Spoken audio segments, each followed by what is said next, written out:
March 18, 1990. A cold, quiet night in Boston. While most of the city sleeps, something unimaginable is about to unfold behind the grand, stone walls of the Isabella Stewart Gardner Museum. Two men, dressed as police officers, approached the side entrance. They press the buzzer, their uniforms crisp, their presence commanding.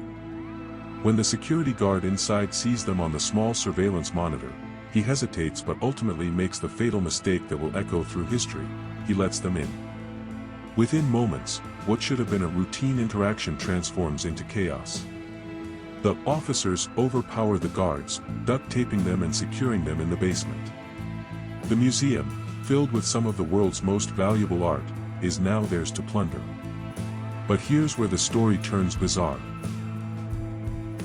The men move through the galleries with an unsettling calm. They don't rush. They don't seem afraid. Over the next 81 minutes, they steal 13 pieces of art, including masterpieces by Rembrandt, Vermeer, and Degas. But here's the strange part, they leave behind works that are even more valuable. The Mona Lisa of their time sits undisturbed, while a seemingly random selection is taken. It's as if they're following a list, a premeditated order. Then, just as effortlessly as they entered, they vanish into the night. And just like that, the greatest art heist in history is complete. Part 1: The Scale of the Heist. To understand why this case is so fascinating, we need to talk numbers. The value of the stolen artwork: over $500 million. That's more than any other art heist before or since. In fact, if you were to combine every significant museum robbery in the past century, the Gardner Museum heist would still stand out as an anomaly. And here's something even more incredible: not a single piece has ever been recovered. Statistically, most stolen artwork reappears within 5 to 10 years. Either the thieves attempt to ransom it, or they get caught trying to move it on the black market. But this time, nothing. The silence was deafening. It's as if these priceless pieces vanished into thin air. Or did they? Part 2: The investigation begins. With a crime of this scale, law enforcement mobilized quickly. The FBI, Boston Police Department, and private investigators all worked together, combing through every possible lead. But from the beginning, they faced serious obstacles. For starters, there was no immediate ransom demand. That was unusual. Most high-profile art thefts come with a note, a call, some kind of communication. But here, nothing. The thieves remained completely silent. And then, there was the crime scene itself.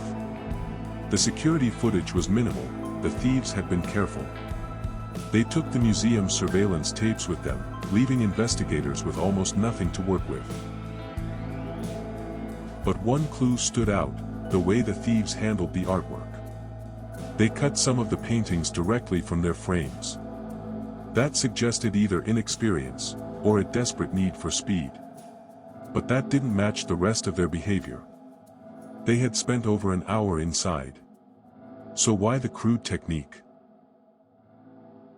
The more investigators dug, the stranger things became. Part 3: The First Suspects. Who had the knowledge, the access, and the nerve to pull off a heist like this? Theory 1: The inside job. Let's start with the security guards. Rick Abath, the night watchman who let the thieves in, immediately fell under suspicion. Abath, a 23-year-old musician, was known for being laid back, maybe even careless. He admitted to buzzing the thieves in without checking their credentials properly. That alone made him a prime suspect. But his story had holes. Investigators discovered that earlier in the night, he had opened and closed the museum doors for no apparent reason. Almost as if he was signaling someone. Then, there was his reaction after being tied up. Most victims of a crime that serious show signs of trauma, shaking, distress, panic. A bath? He was oddly calm. So, was he involved? If so, why? He wasn't a criminal mastermind.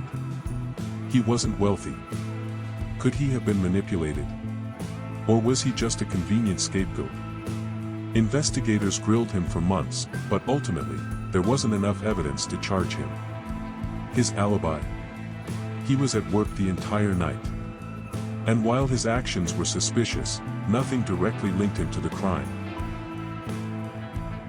Theory 2, the Boston Mafia. Then, there was the organized crime angle.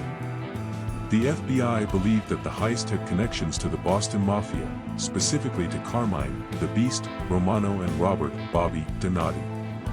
Donati, a known art thief with connections to the underworld, had been talking about pulling off a major score shortly before the heist. He was later found murdered, a gangland execution that some believe was tied to the stolen paintings. Romano, another key suspect, was a ruthless figure in the Boston crime world. If the Mafia took the artwork, the question remains, why hasn't it surfaced? One theory suggests that the paintings were meant as leverage, a bargaining chip in criminal negotiations. If true, they might still be out there, hidden away in a vault, waiting for the right moment to be used. But law enforcement has never been able to prove it. Part 4, can it ever be solved? 34 years later, the Isabella Stewart Gardner Museum still offers a $10 million reward for information leading to the artwork's return. But the reality is grim. The longer stolen art remains missing, the less likely it is to be recovered.